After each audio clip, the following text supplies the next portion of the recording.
ये कृष्ण जी लिखते हैं, स्वामी जी बार बार धरन डिग जाती है, इसका भी इलाज बताओ ना प्रभु, आपसे उम्मीद है।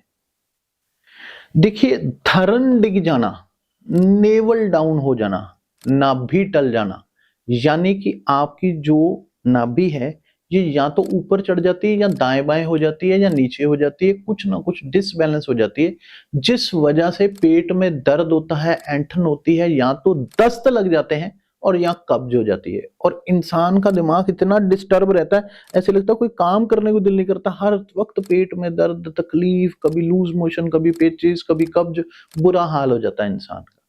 और फिर आप किसी ना किसी से नाभि ठीक भी करवा लेते हैं, आस पड़ोस में किसी से जो जानने वाले हैं, जो नाभि को ठीक करने वाले, जो एक्सरसाइज से ठीक करते हैं, अलग अलग तरीकों से ठीक करते हैं, आप उससे ठीक भी करवा लेते हो। जैसे कोई कहता है जी आप जांघों में और पिंडलियों के बीच में डंडा रख के बैठ जाओ, कोई कहता है पेट पे रोटी रख के उसमें दीपक लगा के ऊपर से गिलास लगा के खींच दिया, नाभि सेट कर दी, कोई एक्सरसाइज से टांगे ऊपर उठा के इस तरह से करवाते हैं, कोई अंगूठा खींच के ठीक कर देते हैं, कोई अंगूठे पे धागा बांध देते हैं, कोई पेट को मल कर ठीक कर देते हैं, अलग अलग तरीके से, कोई पानी वाला लोटा पेट पे रख के ठीक करते हैं।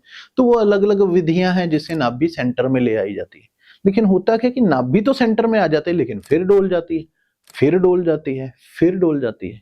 इसका मतलब आपका पेट इतना कमजोर हो रहा है, उसको शक्ति की जरूरत है जिससे कि नाभि बार बार ना डोले। तो उसके लिए एक घरेलू नुस्खा बता रहा हूं। जब आपकी नाभि ठीक हो जाए, आप नाभि ठीक करा लो, उसके बाद आपने खिचड़ी खानी है देसी घी डाल के।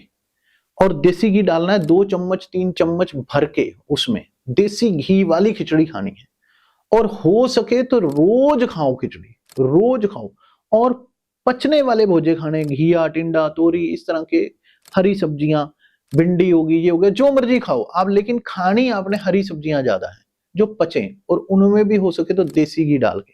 देसी घी भी शुद्ध होना चाहिए, गाय का होना चाहिए, असली होना चाहिए। ये रोज खाओ, तब तक खाओ जैसे 2 4 6 महीने लगातार खाओ इसको। आप कहोगे जिंदगी में नाभि नहीं हिलेगी, मैं आपको लिख कर देता हूं कि आपकी नाभि हिल ही नहीं सकती, क्योंकि आपके पेट को इतनी ताकत दे दी जाएगी, इतनी शक्ति दी जाएगी। हो सके तो 2 बूंद देसी घी की नाभि पे भी लगा लिया करो।